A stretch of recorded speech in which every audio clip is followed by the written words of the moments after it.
We're making our way through the book of Genesis.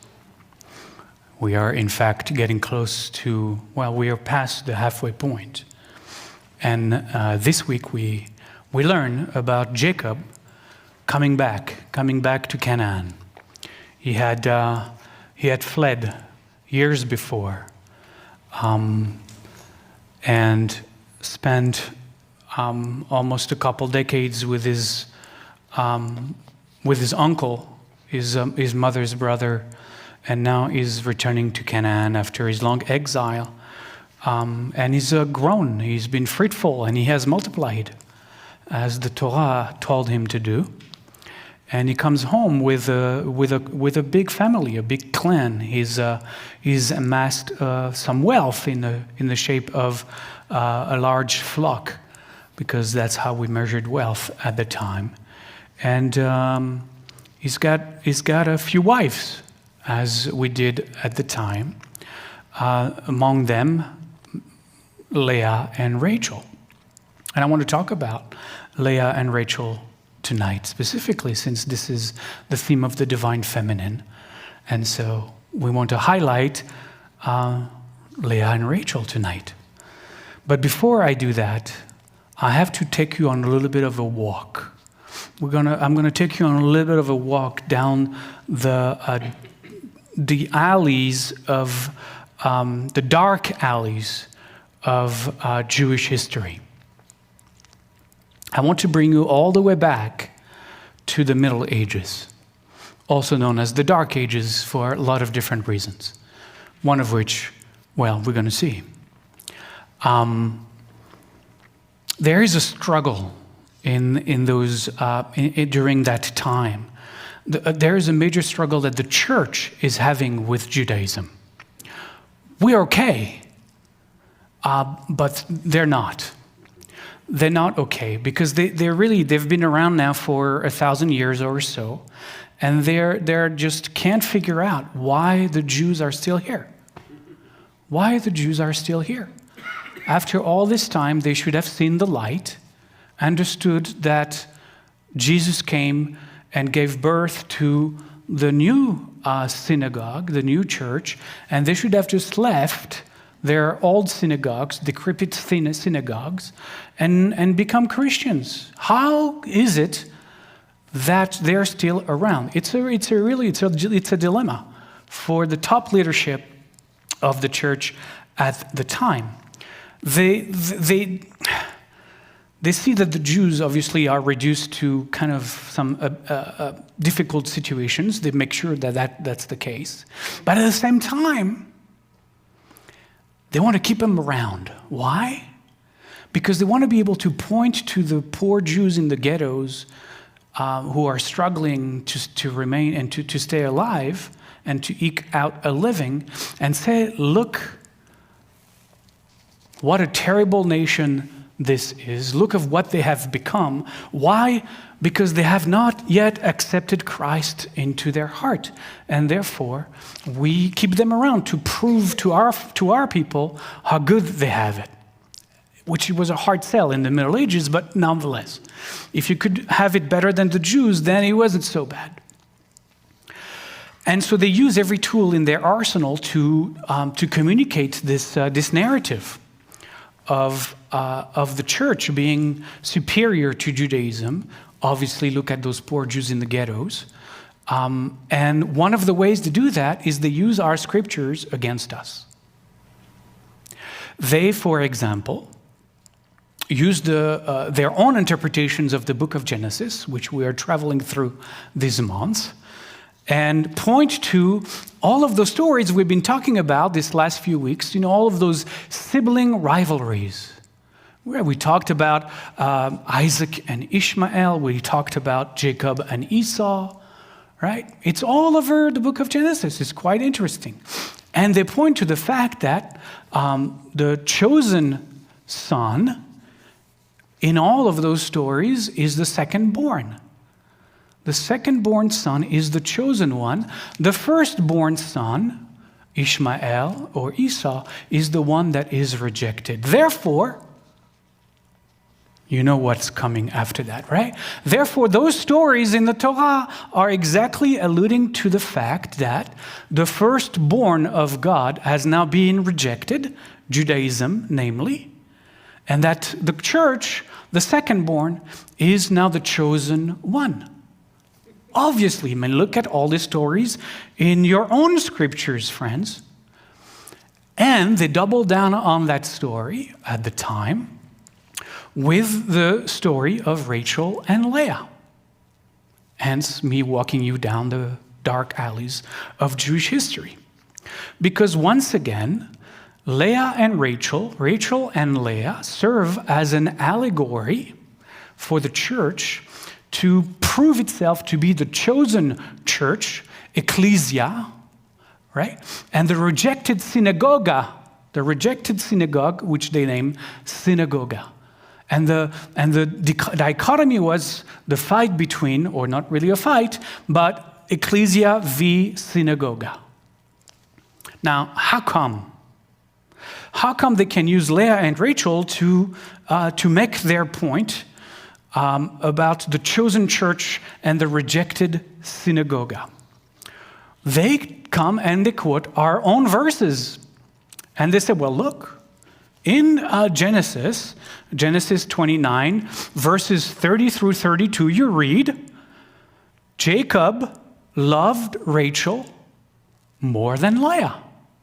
Jacob loved the second-born daughter more than Leah. I mean, it's true. In the story, we see that he asked Laban for his daughter Rachel in marriage.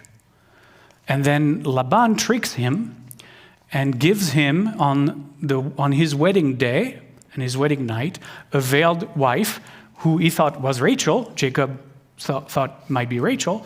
And when somehow they become intimate, Jacob lifts the veil and realizes that it is Leah.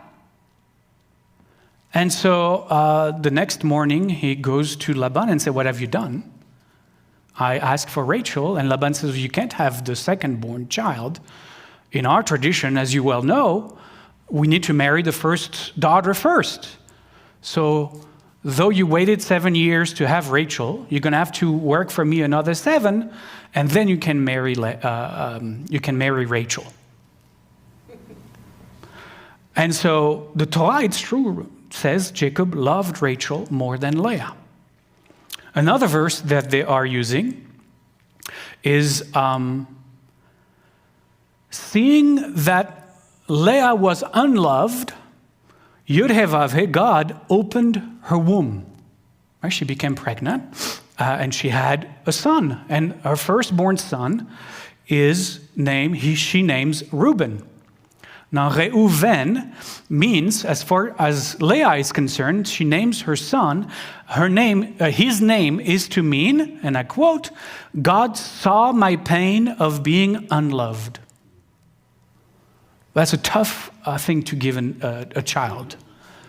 That's a tough name to give a child. But we have a lot of people in our Torah who have very difficult names. Reuben, I don't know if anybody is Reuven here. I'm sorry if you are, but now you know what your name means. And so, as you can see, that the church leaders at the time, in their fight, which they had with themselves, but obviously we were part of it, they identified Leah, which was the oldest sister, the firstborn, with the old hated religion. Clearly, the scripture says Jacob didn't like her. She was unloved. And so they say, well, that's what we understand. The old religion, the Old Testament, the old everything is the hated religion. Rachel, the young one, is ecclesia and is the beloved one.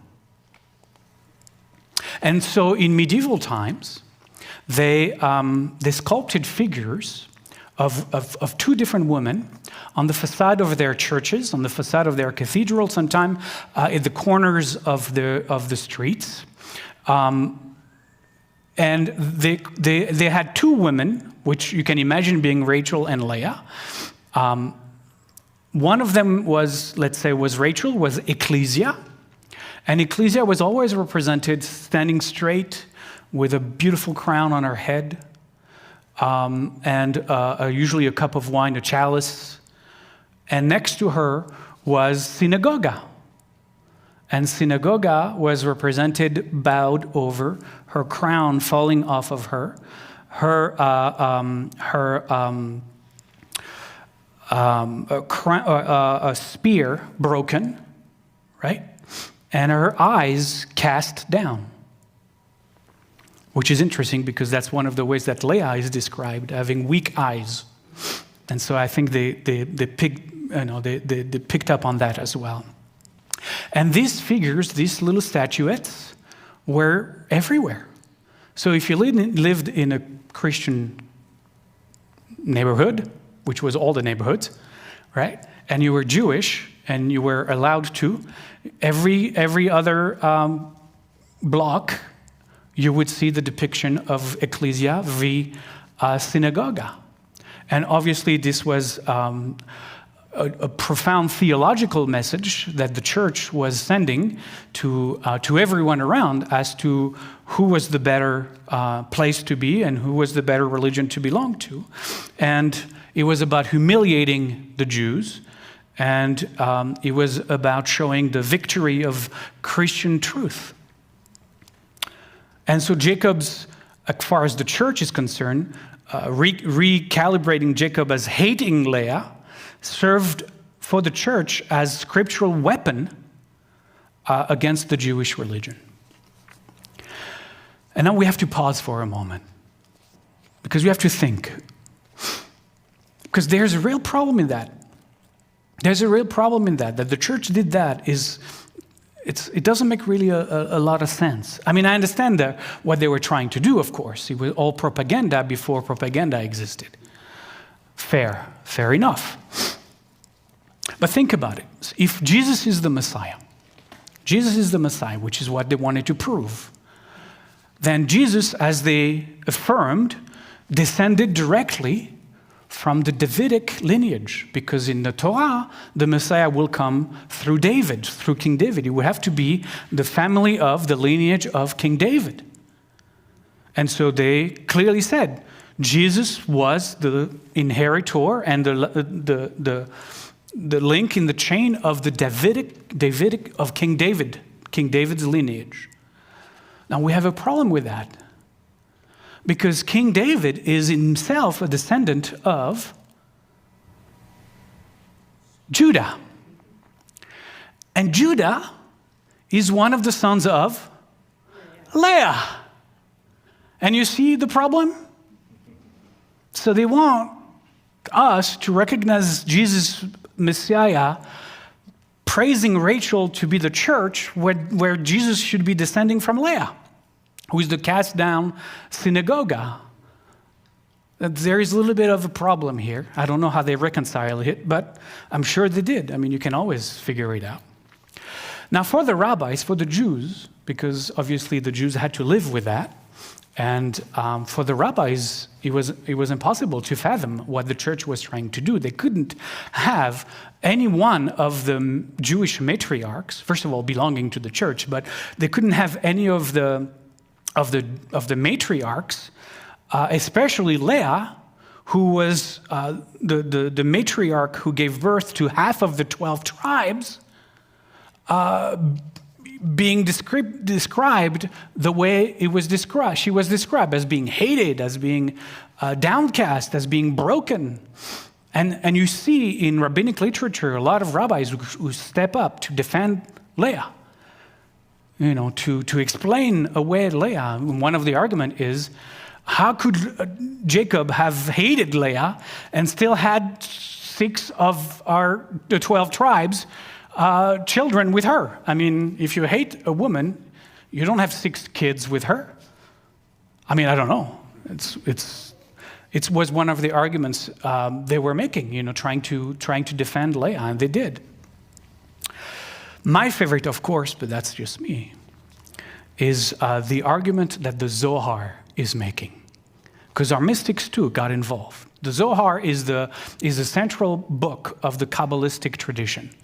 It's really kind of the the pinnacle of Kabbalah, and from which many Kabbalistic theory will spring over the centuries. So the Zohar is foundational.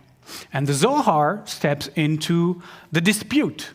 Obviously, not directly, because you couldn't do that. If you were to have a disputation with a church, you would lose. So you would just, offer some commentaries.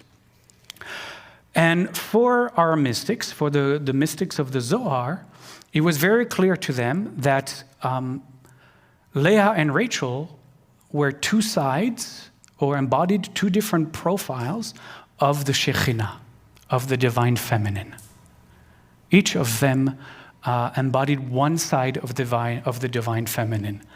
Leah, as far as they understood, embodied, on the Kabbalistic tree of life, embodied the Sephirah of Binah, which is one of the top Sephirot on the Kabbalistic tree of life, which represents the hidden divine feminine birthing presence that dwells on high, right? Through Binah, through the Shekhinah, according to the Kabbalah, this world is born. She's the womb of creation, if you want. She's the goddess on high. Although we wouldn't call her goddess, of course, but in Kabbalah it's a little more fluid than that. So you could imagine the Shekhinah Eliona, it's called the upper Shekhinah, is Leah. But then there is her counterpart, which is the Shekhinah that I've been talking about since we started Shabbat services today, is the indwelling presence in this world, as this world of the Shekhinah, right? The Shekhinah, the divine feminine, as it is completely manifest. So not hidden, but manifest in this case, right? And that is associated with Rachel. So Leah is the upper hidden, unmanifest Shekhinah, birthing all of creation. And Rachel is the Shekhinah of creation, as creation, who bridges really heaven and earth, brings heaven into this worldly universe. So you have one that is upper and sublime, and one that is majestic and manifest. Leah and Rachel, okay? And so the Zohar keeps on explaining, it makes sense to us that it says in the Torah that Jacob loved Rachel more than Leah. It says in the Torah. Why?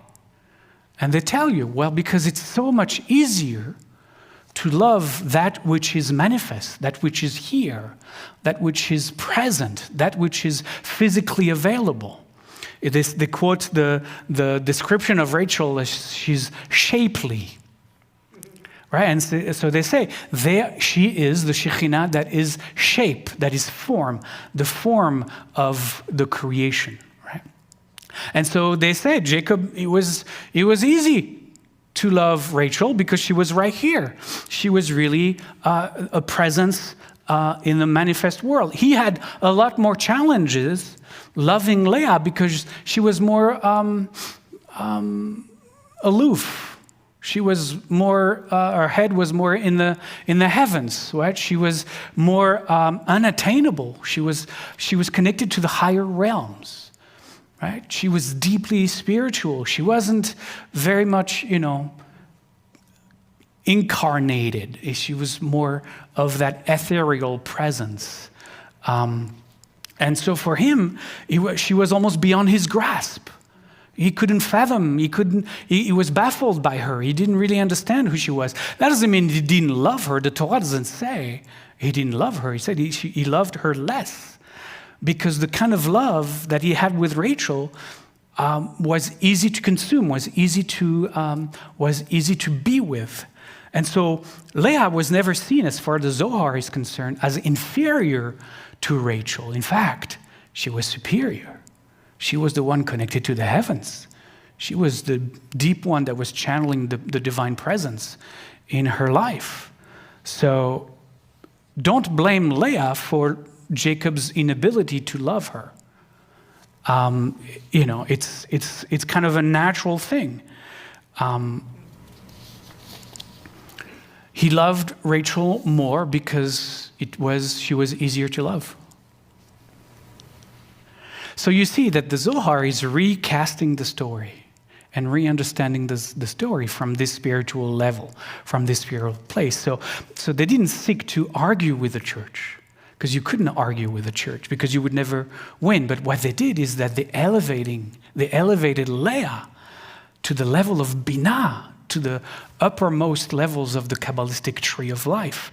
They, in fact, through their teachings, and let me understand that the members of the church were very fond of the Kabbalah. And so they learned about these teachings, and they knew about the Zohar.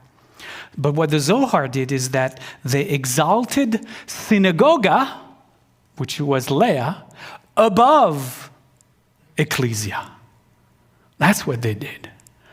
And they said the fact that, and they themselves, so I'm more into the Zohar now, the fact that synagoga is not, from Genesis, beautiful in form and appearance, like her sister Rachel, it doesn't mean that she's inferior, but rather, I'm quoting from the Zohar, from the fact that she transcends form and appearance.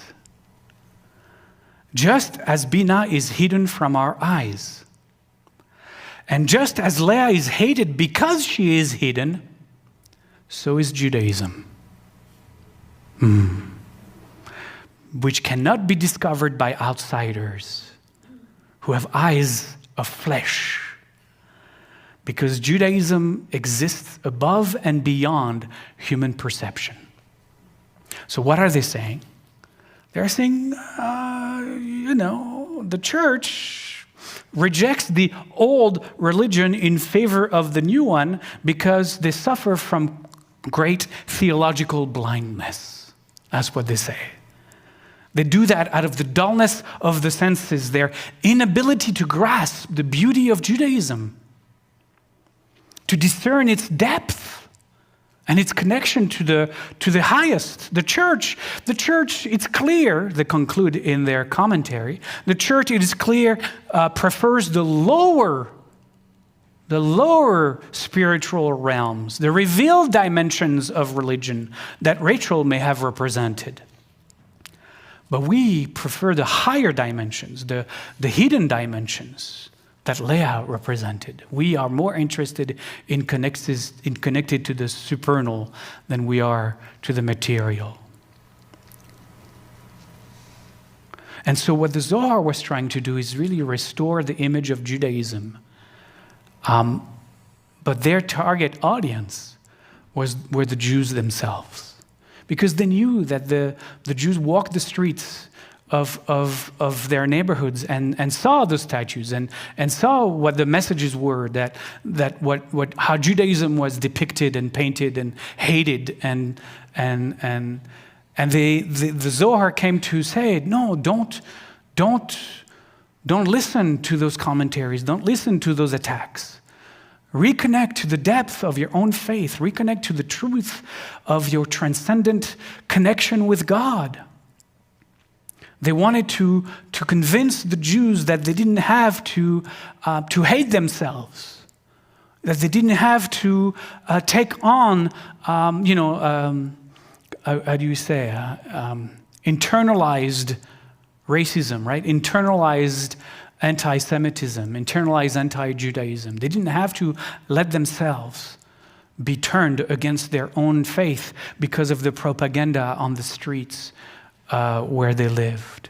And in fact, they say, remember the hidden depth of your Jewish religion. It might not be available first thing, but it is there. Just deep dive into it, feel into it, know that. And to me, that message from the Zohar, which was written about 1,000 years ago, and I'll close with this, I think it's a message for us. I think it's a message for us today. Now, we don't walk around the streets of the cities of the Christian world and we see statues of the broken synagogue reflected back at us. 100 years ago, it was posters. The Nazis had posters plastered on all the walls of Germany, depicting the evil Jew and the broken Jew, and in ways that were incredibly dehumanizing. And we don't see those on the walls anymore either, but we see them now on our phones. We see the same propaganda, the same image, the same denigration of Judaism, the same attacks of how evil the Jews are. And I think this message comes through us from the Zohar to say, not to attack back, but to really know within our hearts, within ourselves, the beauty of who we are. To really reconnect with the depth of our beautiful and profound tradition. We don't need to fight anybody. We don't need to prove they're wrong, we're right. It wouldn't work anyways. It didn't work 1,000 years ago. It wouldn't work today either. But the message that the Zohar is telling us is, look, you are holding a gem, a beautiful tradition that is profound and spiritually awakening and enlivening.